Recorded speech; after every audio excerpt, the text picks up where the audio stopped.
At the location he wanted to go to, he meets two acquaintances of his father. He stays with the first one and the dude's son, and then he goes and visits the second one, who has his daughter.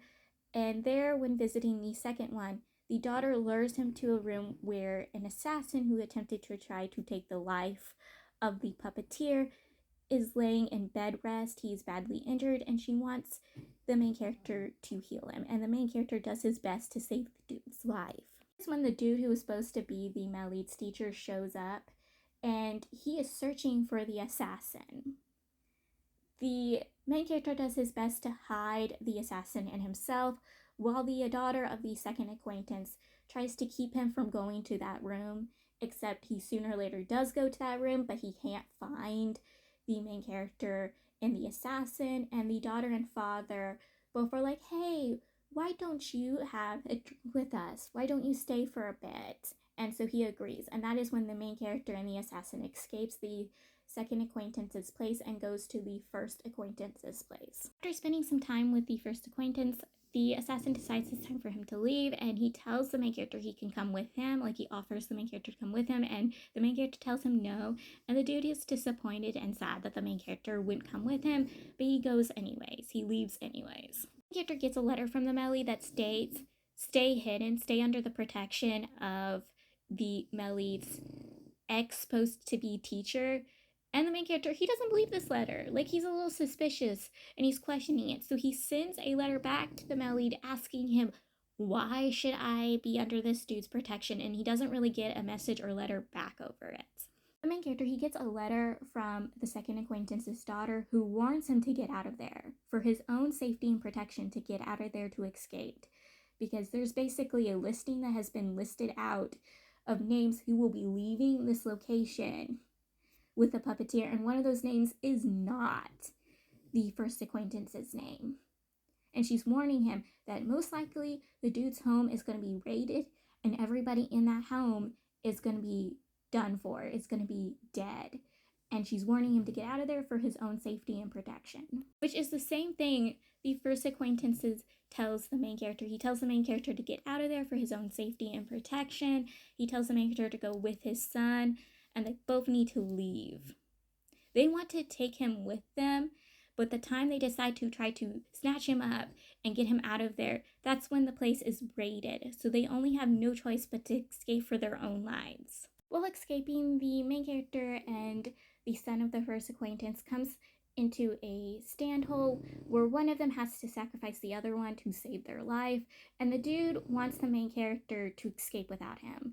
That he's willing to sacrifice his own life to save the main characters, and the main character's like, no, we're not doing that, and does the whole you go and I will stay thing, and enforces this dude to do what he wants. The main character realizes when trying to find another way to escape that he's kind of doomed, he's in danger, that he probably doesn't have any way to escape. That is when the male lead comes to the main character's rescue, like a white knight in shining armor on his horse, just comes in, rescues the main character, and gets him out of there. While traveling together, they're having a little conversation about what could happen after they take down the puppeteer, because all the warlords who are basically working together right now to defeat the puppeteer, they're not actually working for each other or helping each other. Like, they're just basically using each other until they can put themselves on the throne, because somebody has to be put on the throne as regent or as emperor, as the leader of all of them. And it is basically going to be a bloodbath. That the bloodbath, after taking care and getting rid of the puppeteer, is still going to be another bloodbath with all of them fighting each other. And obviously one of them, even the Melid's dad, wants to be the new leader, the new ruler.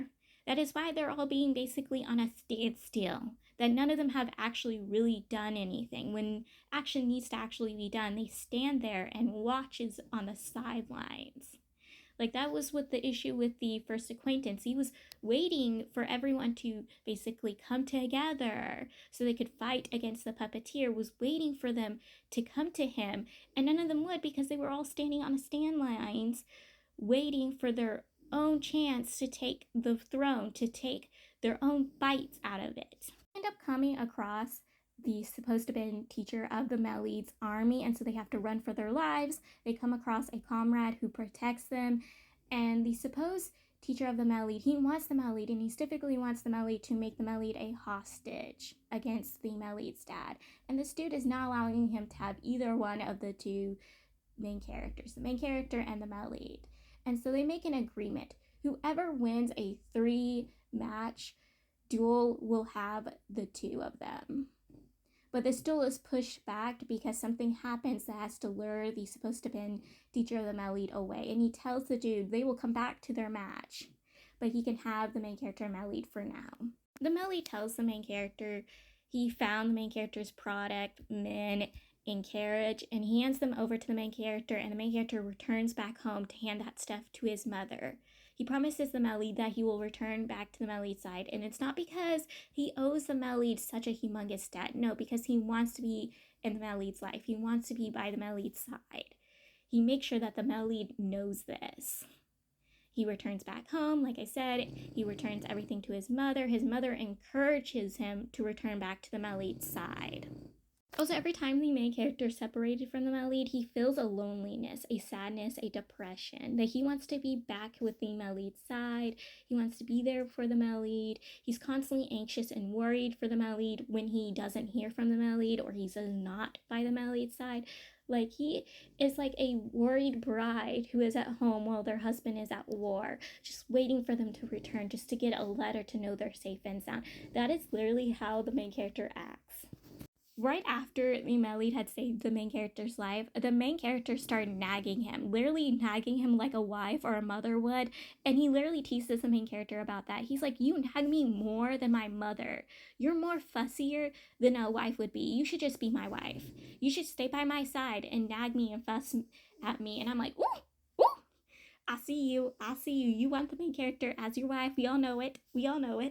Well, traveling and searching for the Melid, he ends up getting a job working for a pair of cousins who is one of the people on the list of people who are basically working together to take down the puppeteer, but later will be in the bloodbath to fight over who gets to be regent or gets to be emperor. I'm not really sure which one that is. Like, I'm confused on that. But yes, they're one of those two people trying to get themselves a high-ranking position or get themselves the throne. Well, in that household, he meets the son of the assassin. He is basically being used as a hostage against his father, and he wants to leave and escape, and he's highly intelligent. He's like an old soul inside a young body, and he basically is having a conversation and making plans with the main character when they're out of earshot of the two pair of cousins. While in the household, the main character discovers that the mother and brother of the Melid has been taken as hostages. He also discovers that the Melid's father has the jade seal, basically the symbol of who gets to be the regent or emperor of the kingdom. He has hold of it. And they're kind of trying to use the mother and brother as hostages to enforce the father to give up the seal to them.